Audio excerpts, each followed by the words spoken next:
Hello दोस्तों, जय हिंद, वंदे मातरम। स्वागत है आप सभी का एक बार फिर से आपके अपने चैनल फिजिक्स टॉपर्स अकेडमी में। मैं हूं गौरव सिंह और आपके लिए लेकर आया हूँ 12th क्लास की फिजिक्स, जिसमें हम करा रहे हैं चैप्टर नंबर 4, जिसका नाम है वैद्युतधारिता। और आज है हमारा लेक्चर नंबर 5। और आज जो हम इस लेक्चर नंबर 5 में कराएंगे वो कराएंगे संधारित्रों का संयोजन, यानी कि हम संधारित्रों को किन दो प्रकारों से जोड़ सकते हैं, उनका संयोजन किस प्रकार से कर सकते हैं। तो जैसा कि हम जानते हैं दो प्रकार से इनको संयोजित कर सकते हैं, पहला श्रेणी क्रम में और दूसरा समांतर क्रम में। तो सबसे पहले हम बताने वाले हैं आपको कि श्रेणी क्रम में कैसे संयोजित करते हैं।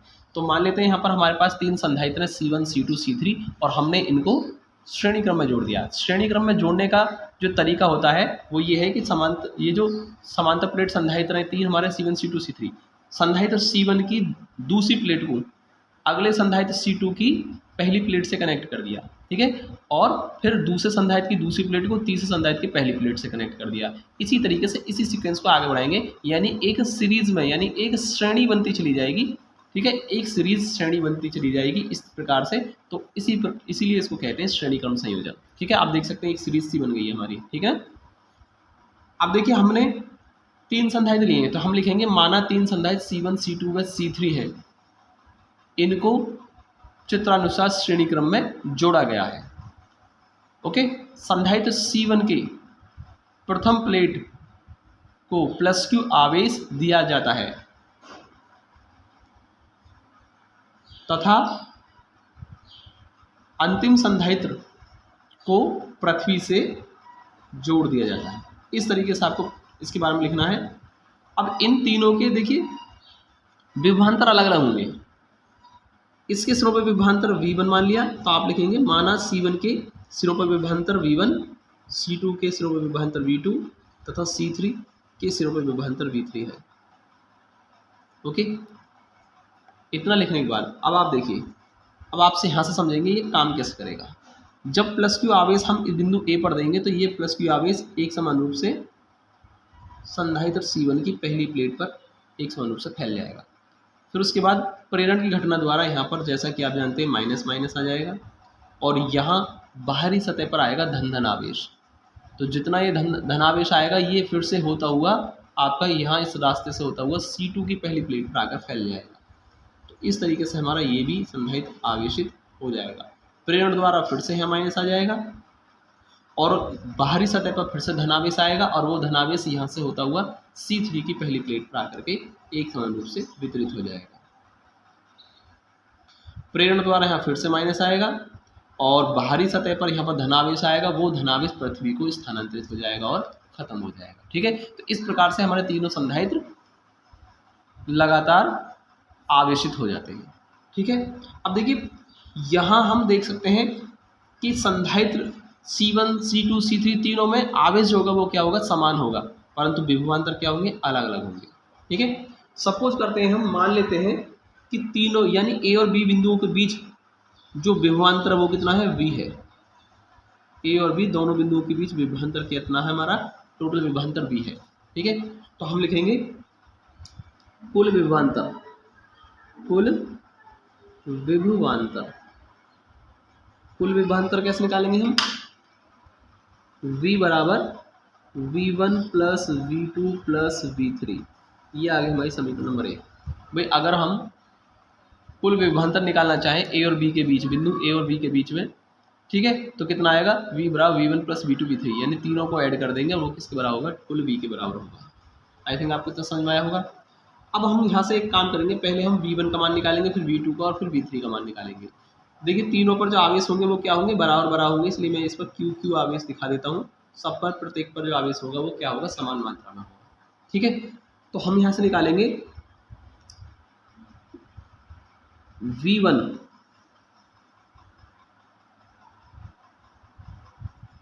निकालेंगे, V बराबर Q/C, आपने फॉर्मूला पढ़ा होगा, या Q बराबर CV या C बराबर Q/V, जैसा कि आप समझ सकते हैं एक फॉर्मूला होता है, यहाँ पर लिख देता हूँ मैं, संधारित्र की धारिता का फॉर्मूला है C बराबर Q/V, ठीक है। तो ये C बराबर Q/V फॉर्मूले से हमने क्या निकाला है, यहाँ से V निकाला, V बराबर Q/C हो जाएगा। अगर हम V1 निकालना चाहें तो कितना होगा, Q/C1 लिख सकते हैं हम इसको। ऐसा क्यों लिख सकते हैं हम, क्योंकि हम जानते हैं, क्योंकि प्रत्येक संधारित्र पर आवेश Q है, लेकिन पहले संधारित्र पर पहले संधारित्र के सिरों पर विभवांतर V1 निकाल रहे हैं, तो इस पर हम कह सकते हैं कि धारिता कितनी है इसकी C1 है। ठीक है, V2 कितना हो जाएगा Q/C2 और V3 हम लिख सकते हैं Q/C3 और ये जो है हमारी इक्वेशन नंबर 2 मान लेते हैं। ठीक है, और हम मान के चलते हैं, माना इस संयोजन की कुछ ना कुछ तुल्य धारिता भी आएगी भाई, C1 C2 C3 को मिलाकर के जो तुल्य धारिता आएगी कुछ ना कुछ आएगी, तो हमको उसको मान लेते हैं, हम उसको C मान लेते हैं। माना संयोजन की तुल्य धारिता C है तो ठीक V बराबर कितना होगा Q/C, ये हो जाएगा। अब देखिए संयोजन की तुल्य धारिता आई, ये तुल्य धारिता है, ये कुल आवेश जो दिया गया है तीनों संधारित्रों को, और ये क्या है, ये कुल विभवांतर है तीनों, यानी कि कह सकते हैं संयोजन का तुल्य विभवांतर है। ठीक है, तो V बराबर Q/C, इसको मान लेते हैं समीकरण नंबर 3। अब यहाँ से आप एक काम करें, समीकरण 2 और 3 से मान उठाकर कहाँ रख देंगे, 1 में रख देंगे। समीकरण 2 व 3 से मान समीकरण 1 में रखने पर, जैसे हम समीकरण 1 में रखेंगे मान, देखिए कितना होगा V की जगह हम लिखेंगे Q/C बराबर V1 का मान हमने निकाला Q/C1, ये है हमारा Q/C2 और ये हमारा Q/C3। ठीक है, Q/C बराबर Q हमने कॉमन कर दिया यहाँ से, तो 1/C1 plus 1/C2 plus 1/C3, Q से Q खत्म, तो ये आ जाएगा 1/C बराबर 1/C1 plus 1/C2 plus 1/C3। ठीक है, इस तरीके से हमारा ये फॉर्मूला आ जाता है श्रेणी क्रम के लिए। ठीक है, आई थिंक आपको समझ में आया होगा, ये हमारा श्रेणी क्रम होगा। इसके बाद हम देखते हैं समांतर क्रम संयोजन में कितना होता है। आइए अब हम समझते हैं समांतर क्रम संयोजन को।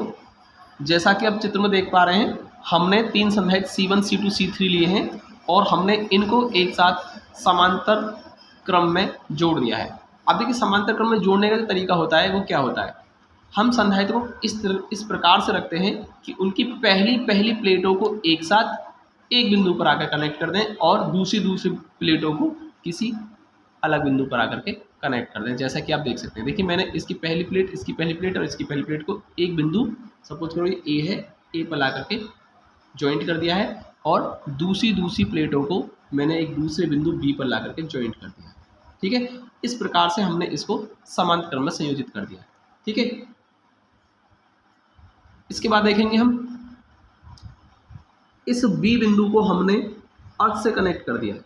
किससे कर दिया है, अर्थ से कनेक्ट कर दिया है। ओके, और ए बिंदु पर हम प्लस क्यू आवेश दे रहे हैं। ठीक है, प्लेट ए को हमने प्लस क्यू आवेश दिया है। जैसे ही हम प्लस क्यू आवेश देंगे इस बिंदु ए पर, तो यहाँ से आवेश जो है आपका, कुछ आवेश इधर जाएगा, कुछ आवेश इसमें जाएगा, कुछ आवेश इसमें जाएगा, यानी कि क्यू आवेश 3 जगह डिवाइड होगा। अपनी अपनी धारिता के अकॉर्डिंग ये संधारित्र आवेश को लेना स्टार्ट करेंगे।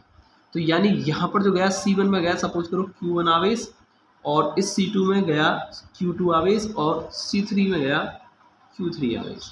ठीक है, और ये जो Q1 आवेश है ये संधारित्र की पहली प्लेट पर आकर के इस प्रकार से एक समान रूप से वितरित हो जाएगा।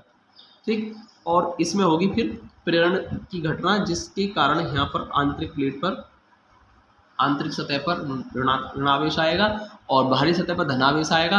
और वो धनावेश, क्योंकि ये आपका बिंदु बी से जुड़ी हुई है प्लेट और ये पृथ्वी से जुड़ी हुई है, इसलिए ये धनावेश सीधा पृथ्वी में ट्रांसफर हो जाएगा। इसी प्रकार जो Q2 आवेश है C2 पर जो गया है, ये भी एक समान रूप से इस संधारित्र की पहली प्लेट फैल जाएगा और प्रेरण द्वारा यहाँ माइनस आएगा, और इसका जो धनावेश आएगा बाहरी सतह का वो फिर से पृथ्वी की ओर स्थानांतरित हो जाएगा। इसी प्रकार यहाँ पर भी आवेश आ जाएगा, धनावेश आ जाएगा, और जो इसका ऋणावेश है प्रेरण द्वारा वो यहाँ आ गया और धनावेश फिर से पृथ्वी की ओर स्थानांतरित होकर के खत्म हो जाएगा। तो इस प्रकार हमारे तीनों संधारित्र आवेशित हो जाएंगे। ठीक है।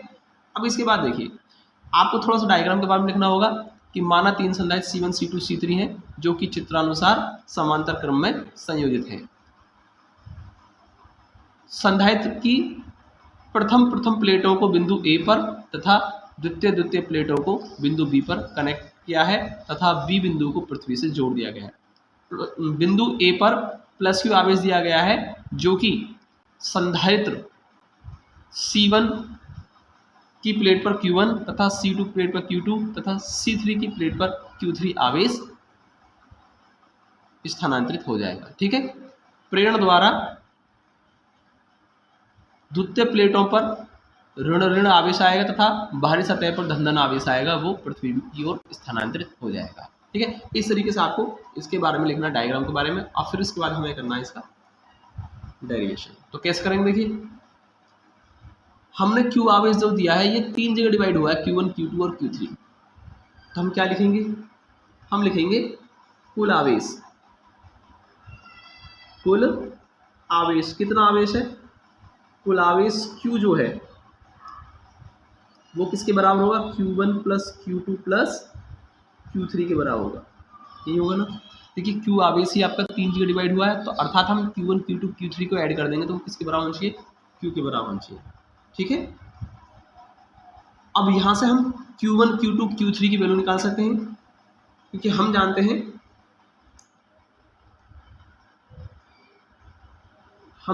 क्या जानते हैं, परंतु Q1 जो होगा, Q1 बराबर Q बराबर C भी होता है ना भाई। हम जानते हैं C बराबर Q अपॉन V संधारित्र की धारिता का फॉर्मूला होता है। इसको हम लिख सकते हैं, यहाँ पर क्या लिख सकते हैं,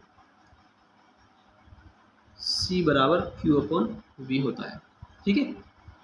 तो C बराबर Q अपॉन V से हम Q बराबर C भी लिख सकते हैं, और Q1 निकालने के लिए हम क्या करेंगे, C1 V1 नहीं लिखेंगे, क्योंकि यहाँ हम क्या देख सकते हैं कि जो संधारित्र है ये C1 C2 C3 ये तीनों की तीनों दोनों बिंदुओं A और B के बीच में ही कनेक्टेड है। अर्थात हम कह सकते हैं इसके सिरे पर जो विभवांतर होगा वो VA माइनस VB होगा, इस संधारित्र के सिरों पर विभवांतर वो भी VA माइनस VB होगा, और इसके सिरों पर विभवांतर वो भी VA माइनस VB होगा। अर्थात इनमें हम देख सकते हैं यहाँ पर विभवांतर समान होगा। तो आवेश की मात्रा इनमें अलग अलग, परंतु विभवांतर क्या होगा, सेम होगा। तो इसीलिए हम क्या करेंगे, विभवांतर सेम है हमारा, इसलिए हम V1 V2 V3 नहीं लिखेंगे, क्योंकि प्रत्येक के लिए विभवांतर क्या रहेगा, सेम रहने वाला है यहाँ पर, जैसा कि आप डायग्राम में देख सकते हैं। ठीक है। इसी प्रकार अगर हम Q2 निकालेंगे तो C2 भी हो जाएगा, और Q3 का मान निकालेंगे तो C3 भी हो जाएगा, और इसको हम कह सकते हैं इक्वेशन नंबर 2। और हम मान लेते हैं संयोजन की तुल्य धारिता क्या है, C है। माना संयोजन की